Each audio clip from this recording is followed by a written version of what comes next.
The media is running fast. ESPN just dropped the Indiana Fever in their power rankings. The Athletic buried them even deeper. CBS Sports is writing them off completely. And here's the kicker, these are the same outlets that couldn't stop talking about Caitlin Clark just months ago. But now, radio silence, damage control, backpedaling at maximum speed. Why? Because something is happening behind the scenes in Indiana that nobody wants to talk about. The injuries are piling up, the timeline for Clark's return keeps getting murkier, and insiders are starting to whisper the unthinkable. What if she's not coming back at all this season? This isn't just about basketball anymore. This is about a cover-up that could destroy the WNBA's golden girl and the franchise that built everything around her. Let me paint you a picture of how fast things can change in professional sports. 3 months ago, every major sports outlet had the Indiana Fever as their feel-good story of the year. Caitlin Clark was going to save the WNBA. The Fever were playoff-bound. The future was bright. Now, they're treating the team like a sinking ship. ESPN dropped them from 6th to 7th this week. That might not sound dramatic, but in power rankings, that's a death sentence. When you're moving down instead of up with 9 games left in the season, you're being written off. CBS Sports was even more brutal. They acknowledged the comeback win against Connecticut, but immediately followed it with a laundry list of everything wrong with the team. No Caitlin Clark, no Sophie Cunningham, no Ari McDonald, no Sydney Colson. The Athletic went nuclear. They dropped Indiana 3 spots to 8th place. 3 spots in 1 week isn't a gentle slide, that's a free fall. That's media organizations preparing their audiences for a complete collapse. But here's what's really telling. Every single one of these outlets used the same phrase when discussing Clark's return, if she returns at all this season, not when, if. That's not injury reporting, that's damage control preparation. Let's talk about something that doesn't add up. Caitlin Clark's injury timeline makes absolutely no sense. We started with an ankle injury. Then it became a groin issue. Now there are whispers about quad injuries, plural, multiple quad injuries.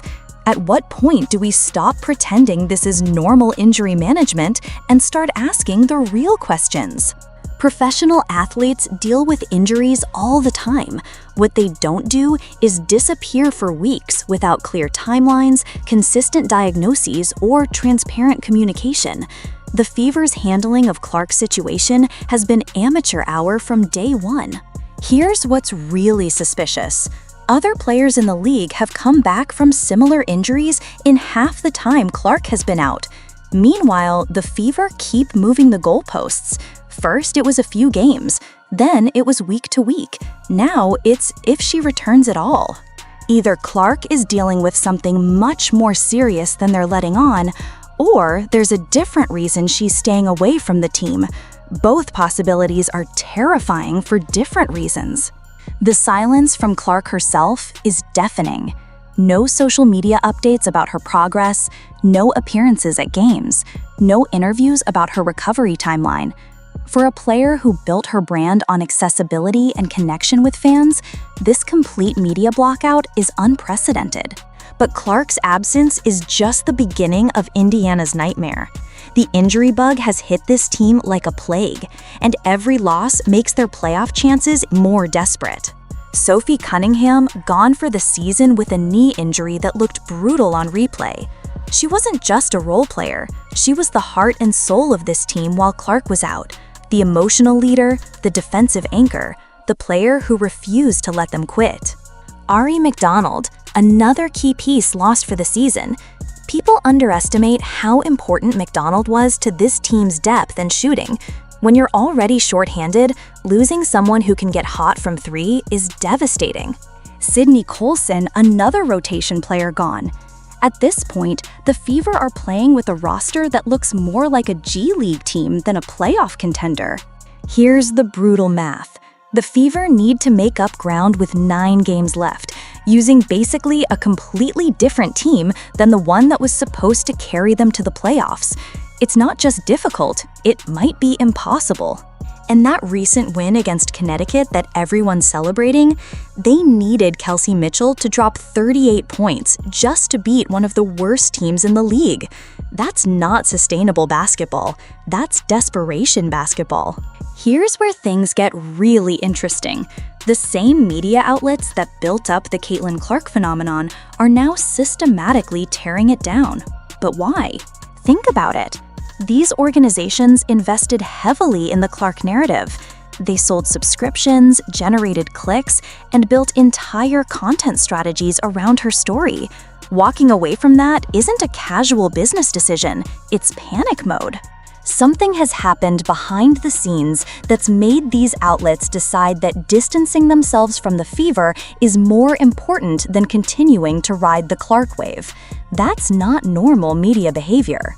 Insiders are starting to leak information about dysfunction within the organization. Stories about poor medical staff decisions, communication breakdowns between players and coaching staff, and front office panic about their investment in Clark not paying off. The most damning evidence? Beat reporters who used to provide daily updates about Clark's progress have gone silent. These are people whose job it is to cover the team, and they're suddenly finding other stories to tell. When the media starts protecting itself instead of chasing the story, that's when you know something major is being covered up. Let's be brutally honest about the Fever's playoff chances. With the current roster and schedule, they're not just unlikely to make noise in the postseason, they're unlikely to make the postseason at all. 9 games left. Multiple key players gone for the season, their best player's return date completely uncertain, and a schedule that includes several games against teams fighting for their own playoff lives. Even if Clark comes back tomorrow, she'd be playing with a completely different supporting cast than the one she left. No chemistry, no rhythm, no time to build the connections that make championship teams work. The cruel irony is that this was supposed to be the year everything came together for Indiana. New coaching staff, franchise player, renewed fan interest, and legitimate championship aspirations.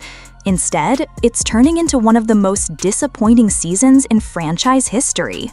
But here's the question nobody wants to ask. Is this just bad luck, or is there something more systemic happening with how the Fever handle their players? I'm going to say something that's going to make some people uncomfortable, but needs to be said. The handling of Caitlin Clark's injury situation smells like a cover-up. Professional sports teams don't operate with this level of secrecy around routine injuries. They don't give vague timelines, change diagnoses multiple times, and go weeks without substantive updates unless there's something they don't want the public to know. Several possibilities exist, and none of them are good for the Fever. Maybe Clark's injuries are much more serious than reported, and they're trying to avoid panic among fans and investors. Maybe there are internal conflicts between Clark and the organization that are being disguised as injury management. Maybe Clark has decided she doesn't want to risk further injury for a season that's already lost. The most disturbing possibility? Maybe Clark is fine physically, but has decided she doesn't trust the organization to protect her long-term health and career prospects. Think about how this season has gone. Constant physical play against Clark with inconsistent protection from officials, multiple teammates injured in questionable circumstances, a coaching staff that seemed more interested in controlling her than maximizing her abilities. If you're Caitlin Clark, looking at this situation, do you really want to come back and risk your future for a playoff run that probably isn't going to happen anyway? This situation extends far beyond just the Indiana Fever. This is about the WNBA's credibility as a professional league and their ability to protect and develop their biggest stars. Caitlin Clark was supposed to be the face of the league's next era. The player who would bring mainstream attention, corporate sponsorships, and sustained growth to women's professional basketball. If her career gets derailed or damaged by poor organizational management, it sends a terrible message to future stars. College players watching this situation are taking notes. If the WNBA can't properly handle their biggest name, what does that mean for players who don't have Clark's leverage and media attention? The media abandonment we're seeing isn't just about one team's struggles. It's about institutional confidence in the league's ability to deliver on its promises. When major outlets start hedging their bets and backing away from storylines they previously championed, it indicates serious concerns about the league's future. Corporate sponsors are watching too. If the Clark experiment fails due to organizational incompetence rather than basketball reasons, it makes investing in other WNBA partnerships much riskier. Here's where things could get really explosive. In situations like this, where there's obvious dysfunction and potential cover-ups, someone usually talks. It could be a former team employee who's tired of watching Clark's career get mismanaged. It could be a medical professional who disagrees with how her injuries are being handled. It could be another player who's seen enough dysfunction to speak out. The pressure for transparency is building. Fans are asking harder questions. Media members are starting to push back against the organization's vague statements. And Clark herself might eventually decide that protecting the organization isn't worth sacrificing her own career and reputation. When whistleblowers emerge in professional sports, they usually reveal problems that are much worse than anyone imagined. The culture of secrecy around Clark's situation suggests there's plenty to be revealed. The question isn't whether someone will eventually speak out. The question is how much damage will be done to Clark's career and the league's reputation before that happens. We're approaching a critical moment for everyone involved. The Fever are running out of time to salvage their season. Clark is running out of time to make an impact, even if she does return. And the league is running out of time to address the dysfunction before it becomes a permanent stain on their credibility. If Clark doesn't return this season, the narrative will be set. The WNBA's biggest star was failed by her own organization. Future college prospects will think twice about entering a league that can't protect its most valuable players. If she does return, but looks tentative, injured, or uncomfortable, it might be worse than not returning at all. Nobody wants to see a diminished version of a player who was supposed to revolutionize the game.